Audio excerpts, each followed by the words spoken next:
And I am also honored to thank and introduce Mayor Michael Hancock.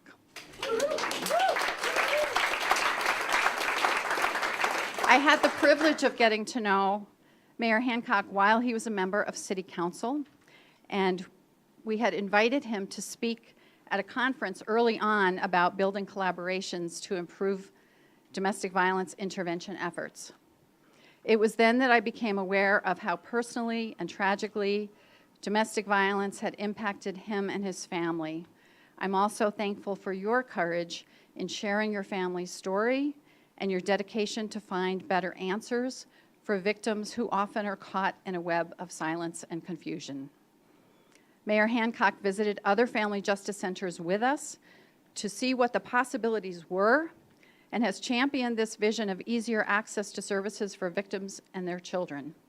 I am very honored for all the support you have given to this project, personally and professionally, and I am so pleased to have you here. Let's welcome Mayor Hancock.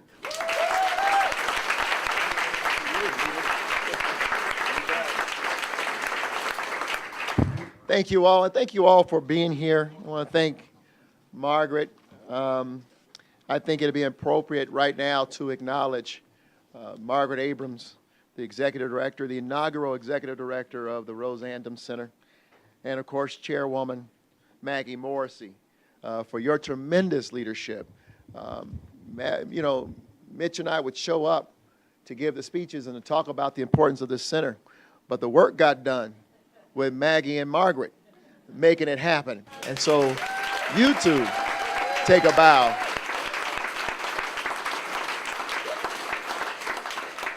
I want to acknowledge, of course, local officials, elected officials who are here. Councilman Paul Cashman, I want to thank you for being here today. Certainly, I understand State Representative Beth McCann is in the room somewhere. Want to acknowledge her, thank her for being here. Our former governor, former district attorney, Bill Ritter, I understand, is here as well. Thank you, Bill. And I want to thank members of my team. Chief White is here, our safety executive director, Stephanie O'Malley, and many of the folks who worked so tirelessly. Janice Sennett, who took this as a personal cause to make sure that we stayed involved and kept moving this forward. We could not be at this moment without the city attorney's office, the facilities manager's office, general services making it happen today. And so to all the public servants who go unsung, we stand up and take a bow to you today because we wouldn't be here without you. Thank you so very much.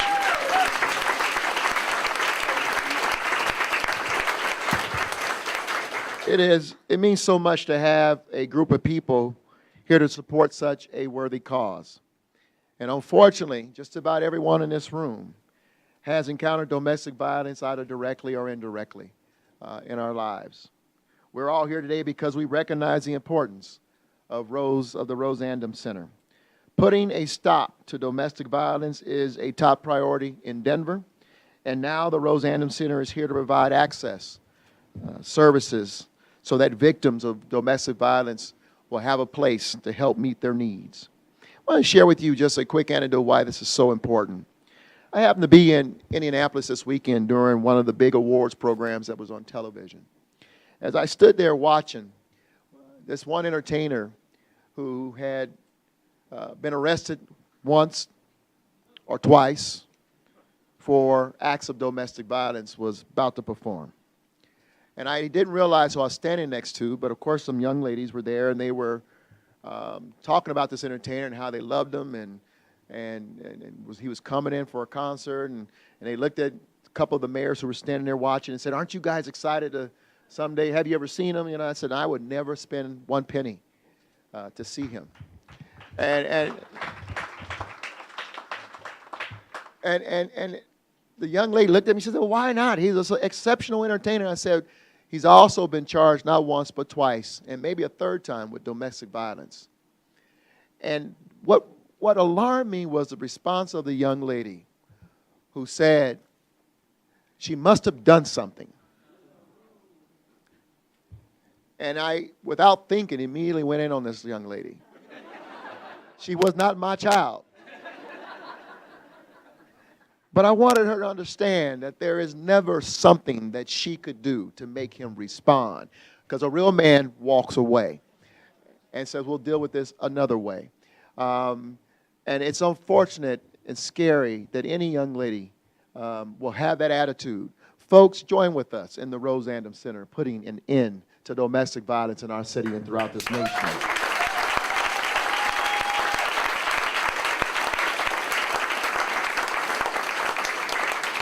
This wonderful center, isn't it wonderful? Will bring together organizers and government agencies together under one roof to provide for the needs of individuals and families affected by domestic violence. By collating staff and crucial services in one place, these organizations and agencies will not only be able to provide more and better coordinated services, but victims and their families will also be able to access the full range of services and support they need in a single, safe location. The Rose Andom Center is there for time of crises. It is a place for refuge, and it couldn't have been done without the help of all of you in this room and of a community, a very compassionate community, and of course, generous donors. This is a beautiful center. 10 years ago, Mitch and Steve and Margaret said, let's go to San Diego. 10 years ago, I walked into their center, and we all agreed we need this in Denver, Colorado. I think you all will agree we blew it out the water. We rearranged the chairs on the deck. Denver Center is top-notch from day one. And so let me thank very quickly the donors and our partners who've made this happen. And if I can change, well, I'll get to that. First of all, to the namesake, my dear friend, Rose Andom, who has been phenomenally successful in business. But I'm going to tell you today, it's never late than never. It's better late than never to find your calling. And while you've been phenomenally successful in business, I think this is what God had intended you to do. Thank you, Rose Andom. Thank you.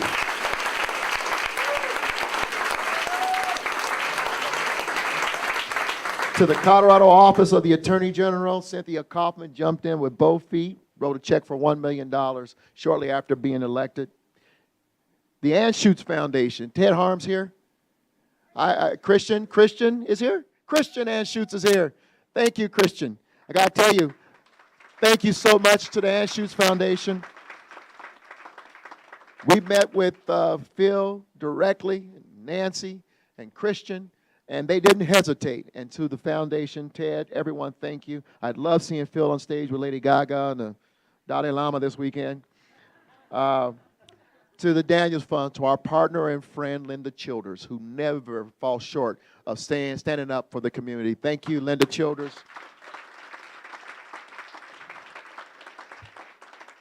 To the Gates Family Foundation, particularly Diane Wallach, trustee, if you're here, thank you, Diane. To the Denver Broncos and Denver Broncos Charity, Cindy Kellogg, vice president as well. Betcher Foundation, Tim Schultz. We want to thank the El Pomar Foundation, our good friend Bill Hibble down there. The Loprino Foundation, Mike Loprino, didn't hesitate to say yes. The William H. Donner Foundation, Debbie Donner, if she's here, thank you. To the Barton Family Foundation, Laura Barton. Is Laura in the room? We want to thank you as well. I haven't seen her. She's in the back. I saw a hand. Thank you, Laura. To the Marty and Brown Cannon family. And, of course, to Millender White Construction. Now, there are contractors, there are partners, and then there are those companies that become part of the family. Millender White moved from contractor straight to family right away. We would not be here today if they didn't simply say, we're going to get it done no matter what it takes. Millender White, thank you so much for your support. You deserve another hand.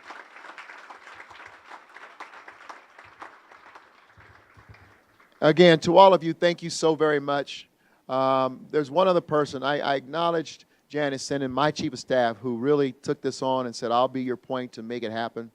But I want to acknowledge also Josh Hanflin, who, my bald brother from another mother somewhere over there, who made it as well a personal mission to get us to this moment. And we thank you, Josh. We're a good friend. So to all of you, from the bottom of my heart, thank you for helping us get to this moment. We're not done. We still have a little ways to go, but we're going to work hard to finish the job, right, Mitch? And to make sure this center remains here, open, accessible for everyone who needs it. And